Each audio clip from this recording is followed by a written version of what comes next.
નમસ્કાર, ગુજરાત ન્યૂઝ સાથે હું છું આપની સાથે ડોક્ટર મહેન્દ્ર જાદવ।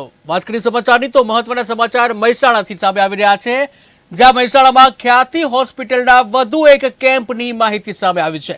ત્યારે મહેસાણાના લાગણજ ગામે જે કેમ્પ યોજાયો હતો, જે આરોગ્ય તંત્ર લાગણજ ગામે યોજાયેલ કેમ્પથી અજાણ હતી।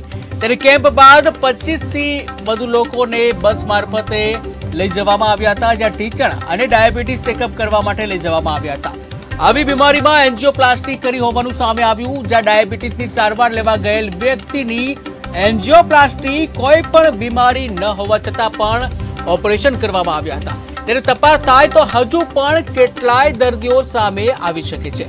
તો મહત્વના સમાચાર ખ્યાતિ કાંડને લઈને, જ્યાં મહેસાણામાં પણ ખ્યાતિ કાંડનો એક ભાગ જે કહી શકાય કે મહેસાણામાં ખ્યાતિ હોસ્પિટલના વધુ એક કેમ્પની માહિતી સામે આવી હતી, અને જ્યાં મહેસાણા તાલુકાના લાગણજ ગામે આ કેમ્પ યોજાયો હતો।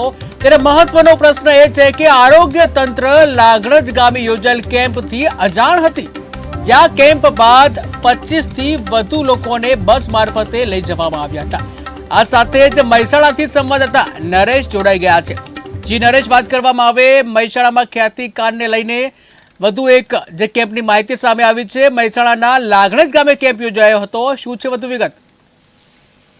ખ્યાતિ દવાખાનામાં હેલો જી જી નરેશ, હેલો જી નરેશ, હેલો જી નરેશ।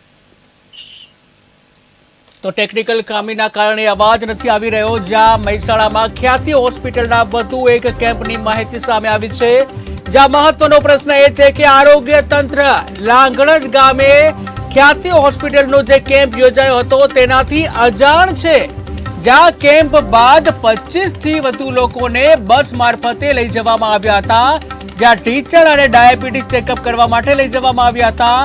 ત્યારે આવી બીમારી જે એન્જિયોપ્લાસ્ટી કરવામાં આવી છે, ડાયાબિટીસની સારવાર લેવા ગયેલા વ્યક્તિઓની એન્જિયોપ્લાસ્ટી કરવામાં આવી, કોઈ પણ બીમારી ન હોવા છતાં પણ ઓપરેશન કરી નાખવામાં આવ્યા। ત્યારે તપાસ થાય તો હજુ પણ કેટલાય દર્દીઓ સામે આવી શકે છે।